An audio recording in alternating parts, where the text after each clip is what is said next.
వీడినెందుకురా కొట్టావు? ఇలా చూడండి సార్, వీడు మందేసి నైట్ ఒక అమ్మాయిని తరువుకుంటూ వచ్చాడు. నేను కాసేపు సైలెంట్ గానే చూసా, ఆ తర్వాత ఆపరేషన్ చేశా. నువ్వేనా డాక్టర్ కొడుకువా? కాదండి, మా నాన్న డాక్టర్ అని పిలుస్తారు, కానీ నన్ను పిలవట్లేదు, ఇక మేట పిలుస్తారు. ప్రతి నా కొడుకు నా దగ్గరికి పంచాయతీకి వచ్చేవాడే. నిన్నెందుకు వదిలేశానని అడుగుతున్నారు. లేదండి, నాలంటోడు మీరు ఎక్కడ వెతికినా మీకు దొరకడు. ఏమంటారండి? నీ తల తీసేస్తానని చెప్తున్నా. అరే తలే కదండి, తీసుకోండి. ఏంటి బంగారం, నీ పేరేంటి?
సూర్య, ఇవాళ మాత్రం నువ్వు లేకపోతే నా కుటుంబాన్ని మొత్తం చంపేసి ఉంటారు.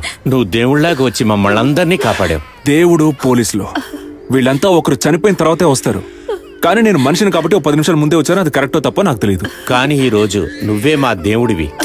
ఏం పర్లేదు, వదిలేయండి. పాప ఏడుస్తోంది, తీసుకెళ్ళండి. వెళ్ళండి వెళ్ళండి వెళ్ళండి. అందరు రండి, జాగ్రత్తగా.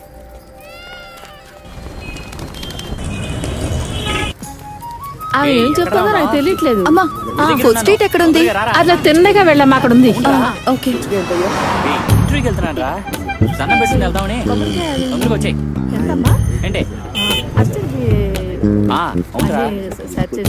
సర్లే తొందరగా ట్రాఫిక్ అవదేంట్రా మరి. వెయిట్ చేస్తాను ఇక్కడే. వచ్చేయ్.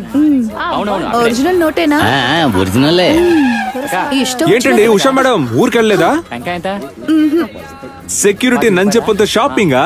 అయ్యో, వీడు నంచెప్ప కాదు. మరి ఎవరండి ఈ కుంజప్ప? ఈ డబ్బిచ్చి వస్తావా అని అడుగుతున్నాడు. ఏదో ఒకటి. బొగ్గుమోహం, ఆ అమ్మాయి లేడీ పోలీసు తీసుకెళ్లి కట్ చేసి పారేస్తుంది.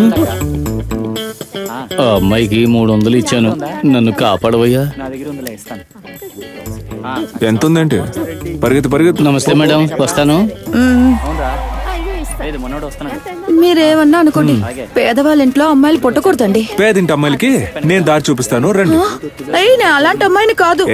నేను అలాంటి వాడిని కాదు, రండి రండి కూర్చోండి. ఈ ఊర్లో నేను ఎంత మందికి సాయం చేశానో మీకు చేయకుండా ఉంటానా? కూర్చోండి కూర్చొని వెళ్దాం.